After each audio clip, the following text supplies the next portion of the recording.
A2 non profit organisation का topic है which we are going to discuss today. और A2 accounting की हम बात कर रहे हैं नॉन प्रॉफिट ऑर्गेनाइजेशन में। आज जो हम क्वेश्चन करेंगे that is basically, let me tell you in which year it has come. October November 1521, October November 1521 का हमारा क्वेश्चन है which we are going to solve today. What is special in this question in October November 1521? Special is this, that this question basically deals with life subscription. Life membership fund या life subscription क्या होती है उसके बारे में हम आज थोड़ा सा आपसे डिस्कस भी करेंगे, and we will work on it because that is the most important concept in accounting. तो हम यहाँ पे मैं लिखता हूँ लाइफ सब्सक्रिप्शन, इसको लाइफ मेंबरशिप फंड भी कह सकते हैं आप।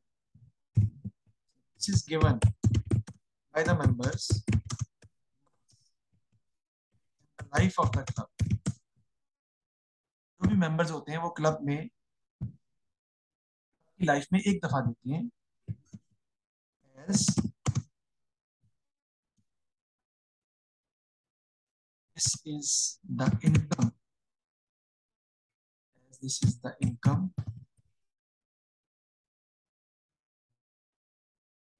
for the whole life of the club, as this is the income for the whole life of the club is distributed, it is distributed in equal proportion, is distributed in equal proportion over the life of the club.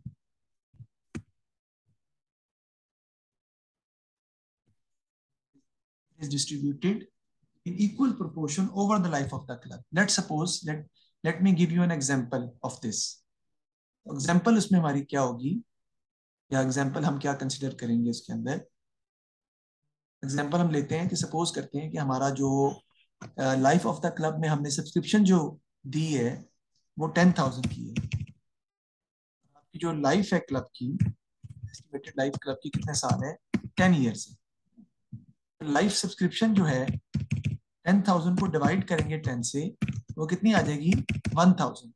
This 1,000 is treated as income in the current year, and the remaining 9,000 will be treated as accumulated fund, is written with accumulated fund as unearned income because it is yet to be earned. It is known as deferred liability. Deferred liability क्या होती है, जिसको हम defer कर देते हैं अगले सालों पर, और वो हमारी liability है कि हमने उसको with the passage of time it is converted into income over the life of the club. Sir, क्यों, why? बेटा this 10,000 which has been received in the first year, 10,000 receive हुआ है पहले साल। सपोज करते हैं हम हमारे 500 मेंबर्स थे और each member has contributed 200 towards the club, तो उसकी अमाउंट हमारी कितनी बन जाएगी, 20 कर देते हैं, 20 over the life of the club, आपकी अमाउंट कितनी बन जाएगी, 10,000। So each member has paid $20 when we have 500 members once in the life of the club, and the amount has become 10,000. This is the income of the club, not in the year in which it is received. This is the income of the whole life of the club. So it is supposed to be distributed over the life of the club in equal proportion. हम उसे life पर divide कर देते हैं, club की पूरी life के ऊपर इसको डिवाइड कर देते हैं। यानी कि अगर क्लब की लाइफ 10 ईयर्स है तो 10,000 अगर लाइफ सब्सक्रिप्शन हो और हर साल, इसका मतलब है एवरी ईयर 1,000 जो है वो इनकम में कन्वर्ट होती जाएगी। पहले साल इनकम कितनी होगी, 1,000, सेकेंड ईयर भी इनकम कितनी होगी, 1,000।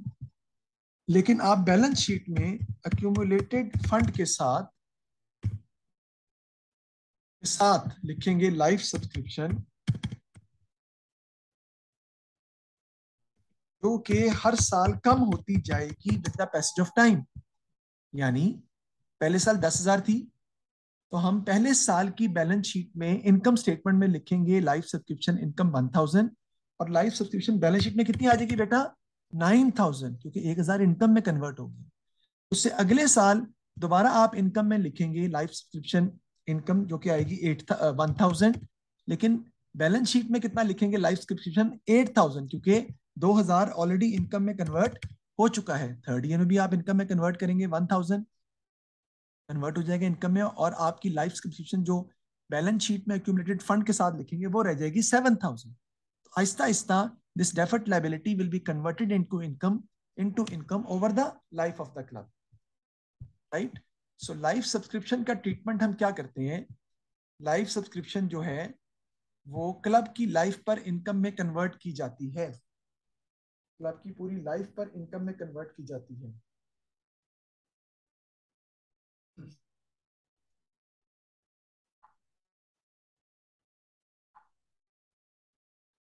सपोज करें जी कि आपकी जो क्लब की मेंबरशिप है या लाइफ सब्सक्रिप्शन थी वो थी 18,000, ठीक है, और नंबर ऑफ ईयर्स जो थे वो है 10। तो कितनी इनकम आप कन्वर्ट करेंगे, देखिए आप क्या करेंगे, 18,000 डिवाइडेड बाई 10, तो ये कितना आ जाएगा आपके पास 1800। 18,000 जो है वो आप शो करेंगे, 18,000 आप शो करेंगे, 18,000 आप शो करेंगे, 1800 आप शो करेंगे इनकम में, और बैलेंस शीट में बेटा कितना शो करेंगे आप, 18,000 माइनस 1800, जो बचेगा वो बैलेंस शीट में आएगा विच इज 16,200।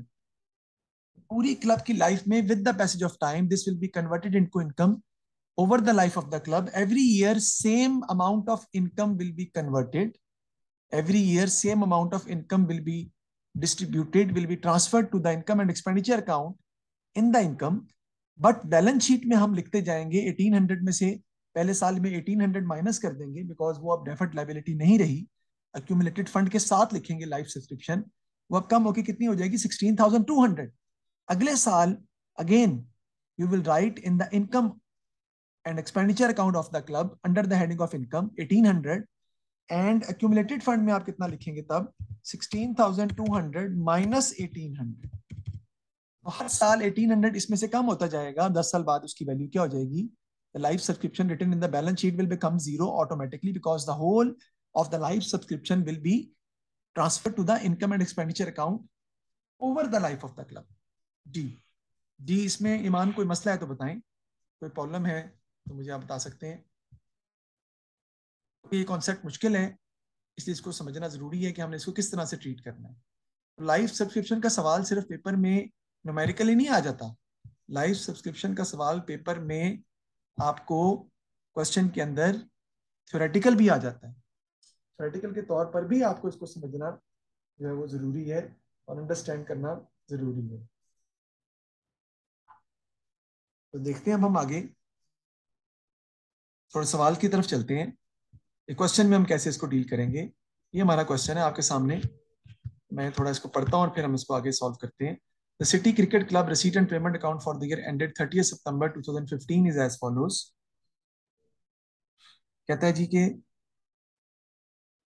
रिसीट दी हुई है, balance at 1 October 5604, opening balance दिया हुआ है बैंक का, सब्सक्रिप्शन रिसीव दी हुई है, this is the total subscription which has been received in 2015, sale of refreshment दिया हुआ है, सेल ऑफ एडवर्टाइजिंग स्पेस है, डोनेशन है, सेल ऑफ ओल्ड इक्विपमेंट है, इन्वेंट्री दी हुई है, इन्वेंट्री दी हुई है तो ट्रेड पेबल फॉर रिफ्रेशमेंट भी दिए हुए हैं। इन दोनों का क्या मतलब है जी, बिल्कुल ईमान, इन्वेंट्री ऑफ रिफ्रेशमेंट दी हुई है, ओपनिंग भी और क्लोजिंग भी, इसका मतलब है आपका बार ट्रेडिंग अकाउंट बनाना पड़ेगा। It will not be a bar trading account, it will be refreshment trading account which we need to prepare, because inventory जब दी हो तो रिफ्रेशमेंट ट्रेडिंग अकाउंट सेपरेटली बनाया जाता है। इसी तरह इसमें पीएलसीए भी बनेगा क्योंकि ओपनिंग और क्लोजिंग ट्रेड पेबल भी दिए हुए हैं तो पीएलसीए भी बनाना पड़ेगा।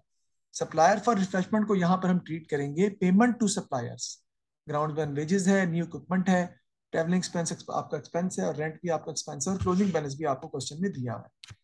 इक्विपमेंट एट कॉस्ट दिया हुआ है, ओपनिंग एंडिंग नहीं दिया हुआ, लाइफ मेंबरशिप फंड एंडिंग नहीं दिया हुआ, हम खुद निकालेंगे। आगे कहता है एडिशन इंफॉर्मेशन के अंदर sum of the subscription in arrears at 1 October amounting to 50 were never received and out to be return off. इसमें सब्सक्रिप्शन बैड डेट्स भी हो रही है। वो कहता है कि कुछ सब्सक्रिप्शन ऐसी थी 50 की जो हमें पिछले साल मिलनी थी लेकिन इस साल भी नहीं मिली, यानी 240 में से 50 की सब्सक्रिप्शन ऐसी है जो क्या हो गई है बैड डेट्स हो गई है, उसको कंसिडर करेंगे accordingly. Equipment is depreciated monthly at 20% using straight line method. Old equipment sold on 31st March had been purchased on 1st January 2012 for 5,000. New equipment was purchased on 1st April 2015. इसको discuss करेंगे बाद में. Life membership cost 40 and there were 10 new members during the year included in subscription received. The life membership is written off over 10 years. सबसे पहले बेटा इसमें 2-3 important point हैं. अगर आप वो लिखना चाहें तो लिख भी सकते हैं, अंडरस्टैंड करना चाहें तो अंडरस्टैंड भी कर सकते हैं. वो आपकी मर्जी है कि आपने उसे किस तरह से टैकल करना है. वो मैं जी वो मैं आपको बताने जा रहा हूँ. पहला पॉइंट उसके अंदर ये बेटा, ये देखें, सर्कल कर रहा हूं मैं, 2800. दूसरा पॉइंट इसमें ये है कि 40 नए मेंबर्स ऐड हुए हैं, उसने कहा है, और गलती से ये अमाउंट आपने किस में ऐड कर दी हुई है, सब्सक्रिप्शन रिसीव्ड के अंदर. वो ऊपर दिया हुआ सब्सक्रिप्शन रिसीव्ड, उसमें आपने ऐड कर दी है गलती से. कहाँ दिया हुआ सब्सक्रिप्शन रिसीव्ड, मैं दिखाता हूँ. ये सब्सक्रिप्शन रिसीव्ड, ये 6650 में आपने ये अमाउंट गलती से ऐड कर दी हुई है, जो किसकी अमाउंट है, बेसिकली लाइव सब्सक्रिप्शन की अमाउंट है 400. जी जी बिल्कुल. इसका मतलब ये हुआ कि ये जो अमाउंट सब्सक्रिप्शन रिसीव्ड दी हुई है 6650, इसमें से 400 माइनस करेंगे. क्यों सर? क्योंकि 6650 में 10 मेंबर्स की सब्सक्रिप्शन मौजूद है 400 ईच के हिसाब से, 40 ईच के हिसाब से जो 400 बनेगी, तो 6650 में से 400 माइनस करेंगे. Because it is not subscription received, it is not normal subscription, it is life subscription. Sir subscription और लाइव सब्सक्रिप्शन में क्या फर्क है? Do you think they are the same? No, not at all. They are two different things. Life subscription का तो concept ही हमने आज पढ़ा है नया, कि लाइव सब्सक्रिप्शन क्या होती है, which is given once at a time, once in a while, over the life of the club by the member, and it is distributed as income over the life of the club in equal proportion. हम divide कर देते हैं इसको life of the club में, और life subscription को balance sheet में accumulated fund के साथ लिखा जाता है, और आहिस्ता आहिस्ता वो ट्रांसफर कर दी जाती है किसमें, इनकम में. तो इस क्वेश्चन में अगर हम देखें, इस क्वेश्चन में लाइव सब्सक्रिप्शन हमें दो किस्म की दी हुई है, which is going to be a difficult point. एक हमें इस क्वेश्चन में, एक तो 400 यहां से माइनस करना है ना 6650 में से, ये आपका बन जाएगा 6250, which is the correct amount. तो लाइव सब्सक्रिप्शन हमारी दो दी हुई है बेटा. एक दी हुई है 2800 की, नजर आ रही है आपको, जो ऊपर दी हुई है साल के स्टार्ट में 2800, और एक दी हुई है 40 इंटू 10 जो इस साल की है, during the year, during the current year in 2015 we have introduced new members. 10 new members have come into the club which have paid $40 as live subscription. तो कैसे उसकी अमाउंट्स हम रिकॉर्ड करेंगे, देखें. एक तो बात ये कि ये 10 इंटू 40 जो है, जो कि अमाउंट आपकी कितनी बनेगी बेटा, 400, ये आपकी लाइव सब्सक्रिप्शन है, और ये आपने सब्सक्रिप्शन में ऐड कर दिए तो वहां से माइनस कर देंगे. सेकंड चीज, दो किस्म की लाइफ सब्सक्रिप्शन है. मैं आपसे सवाल पूछता हूं कि आपकी क्लास जो लाइफ मेंबरशिप या लाइफ सब्सक्रिप्शन या लाइफ ऑफ द क्लब, वो कितना है, वो 10 साल है. इसका मतलब है कि ये जो 2800 की अमाउंट दी हुई है बेटा, ये भी 10 सालों में कन्वर्ट होगी इनकम में, यानी इसका 280 इनकम में चला जाएगा, और इसका बाकी जो रिमेनिंग अमाउंट है वो बैलेंस शीट में लिखी जाएगी. इसी तरह 400 का भी डिवाइड बाय 10, 40 चले जाएगा आपका इनकम एंड एक्सपेंडिचर अकाउंट में एज इनकम, और बाकी जो 360 है वो बैलेंस शीट में जाएगा एक्यूमुलेटेड फंड के साथ लाइव सब्सक्रिप्शन के नाम से, क्योंकि लाइव सब्सक्रिप्शन होती यही है. सर समझ नहीं आई? सर आपने जो मैं लास्ट कॉन्सेप्ट समझाया था वो तो बड़ा आसान था, अभी जो आप एक्सप्लेन कर रहे हैं दैट इज क्वाइट डिफिकल्ट. उसका रीजन है, उसका रीजन ये है कि इस क्वेश्चन में अनफॉर्चुनेटली, बल्कि I should rather inform you, कि आपको पेपर में जो ज्यादातर क्वेश्चन आजकल आ रहे हैं लाइक एनपीओ के, उसमें दो किस्म की सब्सक्रिप्शन दी होती है. सर ये दो ही दी हुई है, एक ऊपर और एक लाइफ मेंबरशिप. नहीं बेटा, ये नहीं कह रहा. एक तो आपकी नॉर्मल सब्सक्रिप्शन है, जिसका आप सब्सक्रिप्शन अकाउंट बनाते हैं, जिसे हम कहते हैं subscription paid by members every year, जो नॉर्मल कंट्रीब्यूशन होती है टुवर्ड्स द क्लब। मैं बात कर रहा हूँ लाइफ मेंबरशिप। क्वेश्चन में दो किस्म की दी होंगी। एक लाइफ मेंबरशिप वो जो साल के स्टार्ट में पिछले सालों से चलती चली आ रही है, और एक वो जो आपने इस साल कुछ नए मेंबर्स ने लाइफ सब मेंबरशिप इंट्रोड्यूस करवाई है। They are 10 new members and they have contributed 40, so 400 is the amount. 10 year is the club life, तो डिवाइड बाय 10, 40 इनकम में कन्वर्ट होगा और 360 अक्यूमुलेटेड फंड में चला जाएगा। अब जो पहले से लाइफ सब्सक्रिप्शन चल रही है 2800, इसका भी वही डिवाइड बाय 10, 280 इनकम में चले जाएगा, और बाकी 2800 माइनस 280 जो कि आपका बचेगा 2520, वो चले जाएगा बैलेंस शीट में लाइफ मेंबरशिप फंड के नाम से, एक्यूमुलेटेड फंड के साथ लिखा जाएगा, क्योंकि ये आहिस्ता आहिस्ता इनकम में कन्वर्ट होती जाएगी। This is known as deferred liability. और over the life of the club इसकी वैल्यू कितनी हो जाएगी? 10 साल बाद जीरो कंसिडर कर ली जाएगी। जी, पहले तो इस क्वेश्चन में या इस पॉइंट में कोई मसला है तो मुझे बताएं, क्योंकि हमने आगे जाके सवाल तो सॉल्व करना है, लेकिन इस क्वेश्चन में आपको ये चीजें पता होनी चाहिए, इसलिए मैंने ये एक्सप्लेन किया आपको। कोई प्रॉब्लम है तो बताएं। Anyone can ask any question. बनना चाहोगे यार अपन?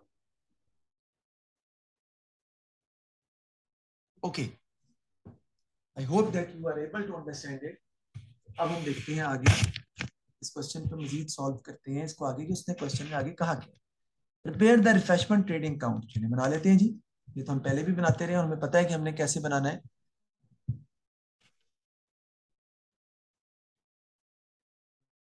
जी जी, 15 का सवाल है ये, और ये अक्टूबर नवंबर 15-21 का है।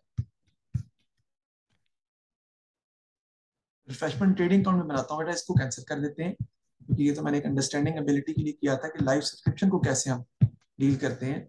और याद रखिएगा ये लाइव सब्सक्रिप्शन एक बड़ा ही इंपॉर्टेंट कॉन्सेप्ट है ए लेवल्स के हिसाब से।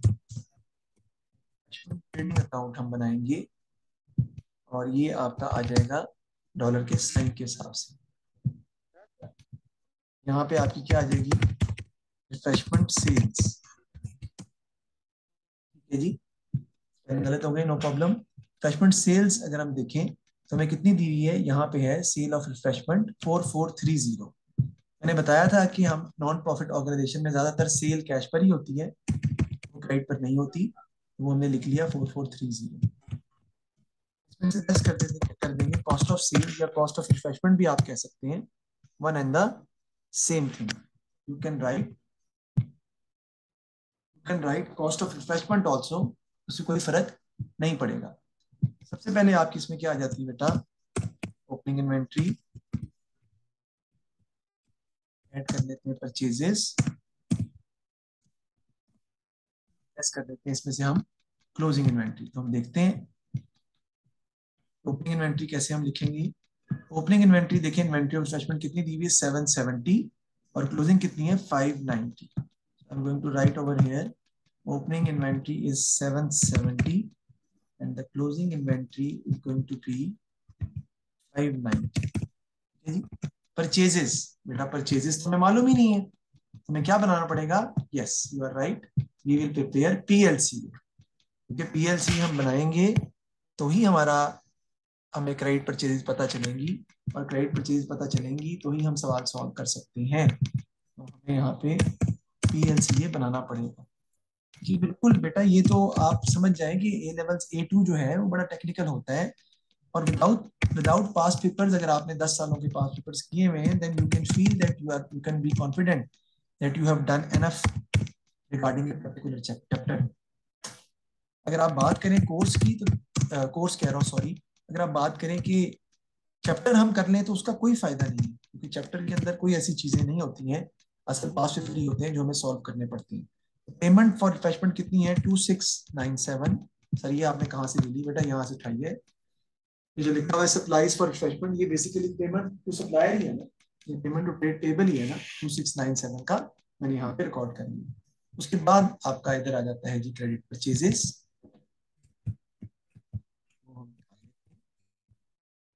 और दिखाएं जी कितनी आती है जी, कैलकुलेट करें। 2577, वेरी गुड, थैंक यू। आपका आ जाएगा 2577। 7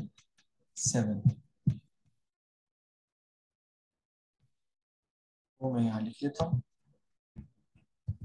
इसके बगैर हम सवाल सॉल्व नहीं कर सकते थे ना, क्यों सर? क्योंकि हमारे पास परचेजेस दाऊद मौजूद नहीं थी, तो हम कॉस्ट ऑफ सेल्स कैसे फाइंड करेंगे?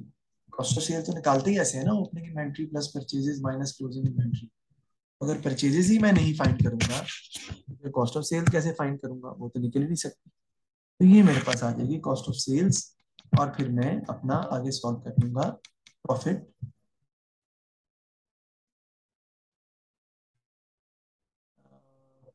देखिए मेरी आवाज तो सबको जा रही है, लेकिन मुझे असल में किसी की आवाज नहीं आ रही। मुझे फिलहाल अब्दुल्ला आपकी आवाज नहीं आ रही, शायद किसी और बच्चे की आवाज आए, लेकिन मुझे नहीं पता कोई बच्चा बोला या नहीं बोला, लेकिन मुझे फिलहाल अभी किसी की आवाज नहीं। 2757 बनता है सर। हाँ ठीक है, आवाज बाकी बच्चों की आ रही है, अब्दुल्ला आपकी आवाज नहीं आ रही, माइक हैज ए प्रॉब्लम। तो आप लिख के ही मुझे करें, आपकी माइक का प्रॉब्लम है, आप लिख के ही बताएं। ये कितना आ गया क्लास 2? 2757। 7 माइनस कर देंगे तो आपके पास आ जाएगा ग्रॉस प्रॉफिट। 1673। 673 हमारा जीपी आ गया। अब इसमें से हम कोई डायरेक्ट एक्सपेंसेस माइनस कर सकते हैं जो रिफ्रेशमेंट से रिलेटेड हो। तो अगर आप क्वेश्चन पे गौर से देखें ना, तो रिफ्रेशमेंट से रिलेटेड कोई भी एक्सपेंसेस मुझे नजर नहीं आ रहे कि रिफ्रेशमेंट से कोई रिफ्रेशमेंट, कि आपने कोई रिफ्रेशमेंट की वेजेस आपने पे की हो, तो ऐसा कुछ फिलहाल क्वेश्चन में मौजूद नहीं है, वरना मैं डेफिनेटली रिफ्रेशमेंट के हिसाब से इस क्वेश्चन में चीजों को मैनेज करता। तो रिफ्रेशमेंट ट्रेडिंग अकाउंट तो हमने बना दिया। अब वो कहता है आपने क्या बनाना है, इनकम एंड एक्सपेंडिचर अकाउंट।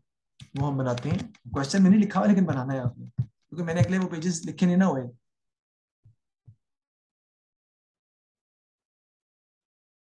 हाँ जी हाँ जी, वो आगे वाला पार्ट भी करना है आपको, बिल्कुल। तो हम बनाते हैं जी। अब उसके बाद हमारा बनेगा इनकम एंड,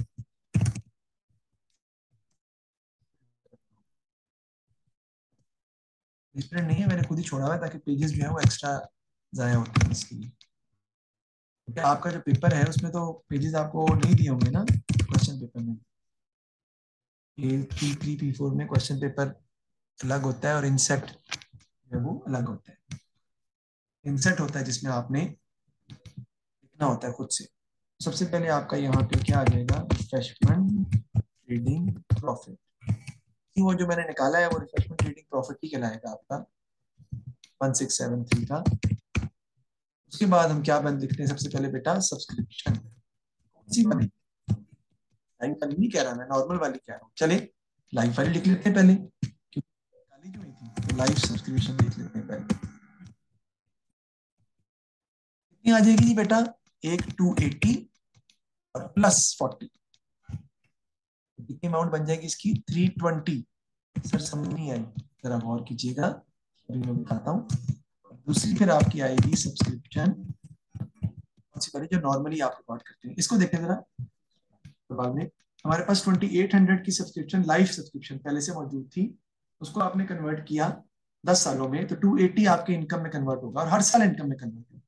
इसी तरह आपने कि 10 मेंबर्स ने कंट्रीब्यूट किया था towards the club as life membership, तो 400 बना था, उसको आपने डिवाइड किया था 10 से, तो 40 आपकी हर साल इनकम में कन्वर्ट होगा। तो 280 ये भी और 40 ये भी, तो 320 आपका इनकम में कन्वर्ट हो जाएगा। अब हमने क्या बनाना है, सब्सक्रिप्शन की अमाउंट निकालनी है। उसके लिए हम सब्सक्रिप्शन का अकाउंट जो है वो बनाते हैं। इसको हटा देते हैं, क्योंकि किसी हद तक मैंने आपको ये ऑलरेडी समझा दिए। अकाउंट बनाते हैं हम, पता ही है अच्छे तरीके से कि what is going to be the format of a subscription account. It's very easy. फिर आपका आ जाएगा ब्रॉट डाउन, यहाँ पे आपका आ जाता है जी अकाउंट। इधर बेटा आपकी आ जाती है एक्सपेंडिचर अकाउंट की फिगर। इधर आपकी आ जाती है इस साइड पे कैश फिगर या बैंक फिगर भी कह सकते हैं आप। और एक और फिगर यहाँ पे आपकी आती है, वो क्या है बेटा, बैड डेट्स। बैड डेट्स हो रहे हैं तो वो भी आपके यहाँ पे आएंगे। फिर इधर आपकी क्या आती है जी, प्रीपेड करके, क्योंकि मैंने देखा है आप सवालों में इन एडवांस ही चल रहा है, इन एडवांस ब्रॉट डाउन। इधर आपका आ जाएगा कैरेट डाउन, नाम ही लिखता, जगह कम थी। देखते हैं। देखिए सब्सक्रिप्शन इन एरियर्स दी हुई है बेटा, ओपनिंग 240 है, क्लोजिंग 320 है। देख लेते हैं। ओपनिंग आपकी है 240 और क्लोजिंग आपकी दी हुई है जी 320। आगे देखते हैं। इन एडवांस जो देखिए दी हुई है आपकी सब्सक्रिप्शन इन एडवांस 670 ओपनिंग है और 540 क्लोजिंग है। लेते हैं 670 ओपनिंग है and 540 is going to be the closing. Cash figure क्या होती है? जितनी सब्सक्रिप्शन आपको टोटल रिसीव हुई है, ऊपर लिखी हुई सब्सक्रिप्शन रिसीव्ड 6650 की। बेटा यहाँ बच्चों ने गलती की थी। ये 6650 जो बच्चे कैश लिखेंगे ना बेटा, इसमें से -400 करके लिखना आपने, क्योंकि वो सारी सब्सक्रिप्शन आपने गलती से लाइव सब्सक्रिप्शन की अमाउंट सब्सक्रिप्शन में भी ऐड कर दी हुई है। ठीक है, तो 6650 में से माइनस करके 6250 यहाँ पे आएगा। फिर बैड डेट्स उसने बताया कि हुए हैं 240 में से कितने के? 50 के। ये कहाँ लिखा है इसने क्वेश्चन में? नीचे हमें बताया हुआ है कि sum of the subscription in arrears were not receive. 50 की क्या हुई थी? नहीं मिली, और वो क्या हो गए थे? बैड डेट्स हो गए थे। वो हमने इसको भी रिकॉर्ड कर लिया। टोटल करें इसका क्रेडिट साइड का, उसमें से डेबिट साइड माइनस करेंगे तो आपके पास इनकम एंड एक्सपेंडिचर अकाउंट की फिगर आ जाएगी। मतलब वो 780 माइनस कर देंगे तो आ जाएगी। टोटल करें क्रेडिट साइड का कितना आता है?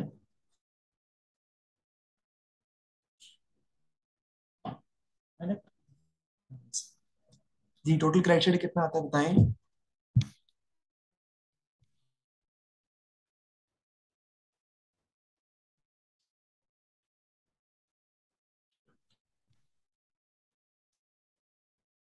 क्रेडिट साइड टोटल कितना आता है?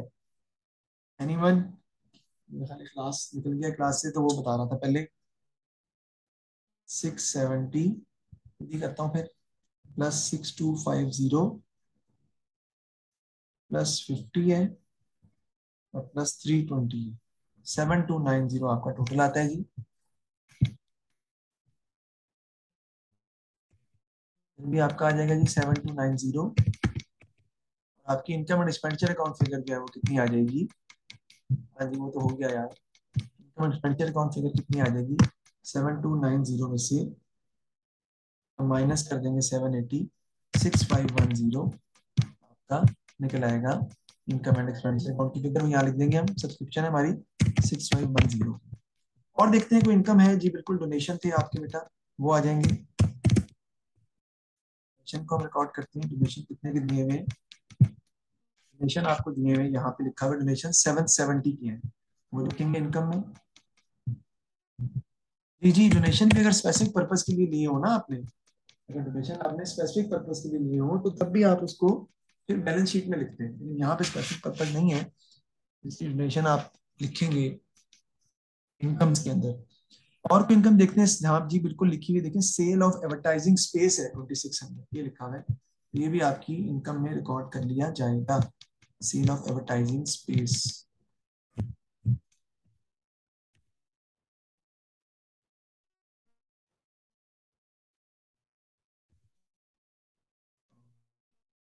सिक्स हंड्रेड दिया हुआ है, 600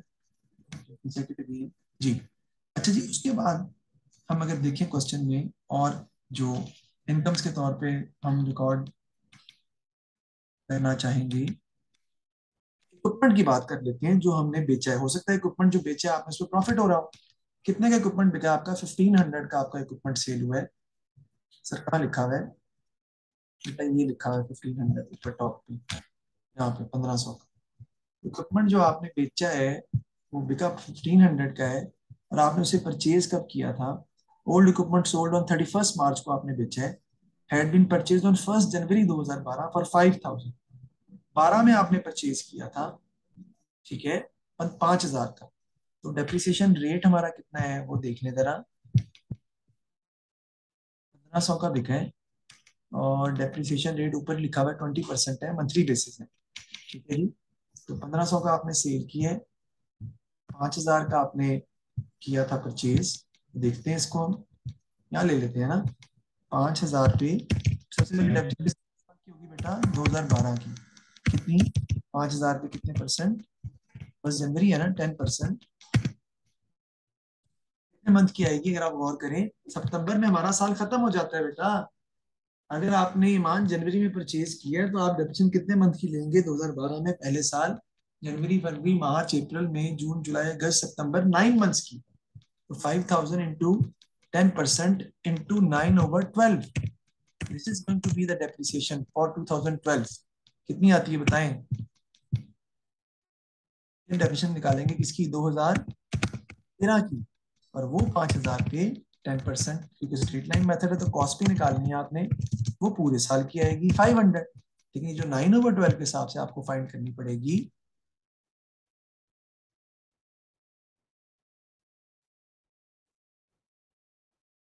अच्छा 20% है, सॉरी, हाँ 20% है, ओके। तो ये आपकी आ जाएगी, ये तो पूरे साल की आनी है 20%,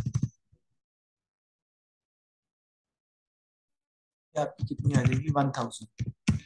और ये जो है 9/12 के हिसाब से जो आप करेंगे तो ये आपकी आएगी 750। वो 20% है ना, वो 20% आप उसको कर दें, खैर है उसकी, ठीक है जी। तो वो जो है वो आपकी 20% के हिसाब से निकलेगी 1000। उसके बाद 14 में आपने बेचा है, मार्च नहीं, 14 में भी आपने इसको यूज किया है पूरे साल, 5000 पे लेंगे कितना? 20%, ये भी कितनी आ जाएगी? 1000। 15 में आपने इसको बेचा मार्च में, महीने आपने इसको यूज किया है, 3 महीने यूज नहीं किया, बल्कि सॉरी, कितने महीने यूज किया आपने, बल्कि थोड़ा सा गलती हो रही है यहाँ पे, दोबारा से आपको समझाना पड़ेगा, एक सेकेंड। हमारा जो फाइनेंशियल ईयर है बेटा वो नॉर्मल नहीं है, थोड़ा टेक्निकल है ये, इसलिए दोबारा बता रहा हूँ। जो 2012 में आपने डेप्रिसिएशन लिया ना, जनवरी से लेके सितंबर 2012 तक है, ठीक है। उसके बाद अगली कब होगी? सितंबर 12 से लेके, सॉरी, अक्टूबर अक्टूबर 12 से लेके सितंबर 13 तक, ठीक है।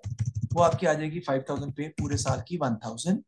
फिर होगी अगेन अक्टूबर 13 से लेके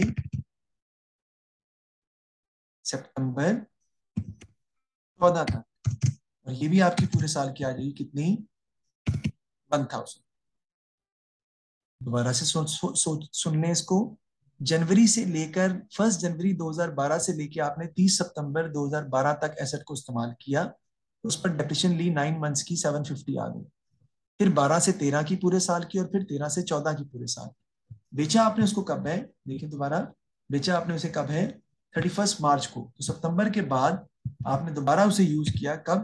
अक्टूबर 14 से लेके तक मार्च 15 तक। कितने महीने बनेंगे बेटा ये बनेंगे अक्टूबर, नवंबर, दिसंबर, जनवरी, फरवरी, मार्च, 6 मंथ्स। इस पर आप डेप्रिसिएशन देंगे 5000, क्योंकि स्ट्रेट लाइन मेथड है, लेनी तो कॉस्ट पे ही है, इंटू 20% मल्टीप्लाइड बाय 6/12, कितनी आ जाएगी बेटा? ये 500। इसका टोटल कर लें, आपके पास टोटल डेप्रिसिएशन आ जाएगी, बताएं कितनी आती है? जल्दी कीजिएगा जरा, टाइम हमारा जरा कम रह गया है। 1, 2, 25, 3250। आपके एसेट की कॉस्ट कितनी थी बेटा? 5000, माइनस कर देंगे इसमें से 3250, तो इस वक्त जो इसकी बुक वैल्यू है वो है 1750। सेल आपने कितने का किया बेटा? 1500 का। इसका मतलब है आपको लॉस हो रहा है 250। There is no other income. 250 का आपको लॉस हो रहा है, क्योंकि 1750 का जो एसेट था वो आपका 250 का, ओ 1500 का सेल हुआ है, तो आपको 250 का लॉस हुआ। टोटल करें इनकम का कितना आता है बेटा? इनकम का टोटल करें आता है हमारा, लॉस ऑन इक्विपमेंट रिकॉर्ड करना चाह रहा हूँ, ये आपका 250 का आ जाएगा, क्योंकि हमारा एक्सपेंसेस में आना है जी। इनकम का टोटल मुझे बताइएगा अब्दुल्ला, लिख के। 11823, ये आपका आ जाएगा जी, आपका टोटल। एक बच्चा और भी चेक कर ले बेटा, गलती ना हो। लॉस एंड इक्विपमेंट मैंने लिख दिया 11823 मेरा आ गया। अब एक्सपेंसेस में देखते हैं हम, एक्सपेंसेस में हमारे पास कौन कौन से हैं। एक तो बेटा ग्राउंड्स में वेजेस है 3500 की, वो लिखेंगे।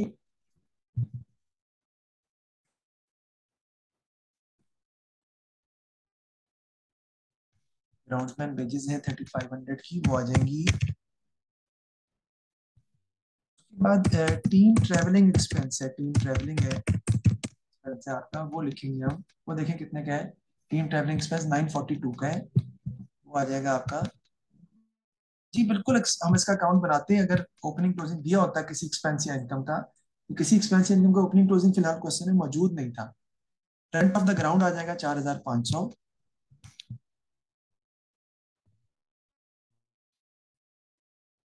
इसमें लिख लेंगे हम। इंटरेस्ट ऑन लोन बेटा आपका आएगा, बड़ा इंपॉर्टेंट है वो, इंटरेस्ट ऑन लोन एक्सपेंसेस में। सर आपको कैसे पता चला इंटरेस्ट ऑन लोन लेंगे, याद रखिए, देखिए मैं समझाता हूँ आपको कैसे मुझे पता चला। 11873, ओके भैया आपने गलत लिखवाया है, 11873 आ रहा है।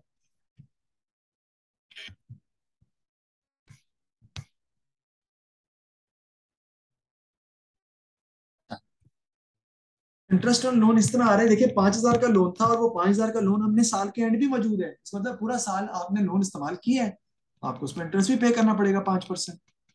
5% पूरे साल का लोन पे इंटरेस्ट आप पे करेंगे, आपने अभी तक कोई लोन पे इंटरेस्ट पे किया ही नहीं है। 5000 पे इंटरेस्ट आ जाएगा लोन पे,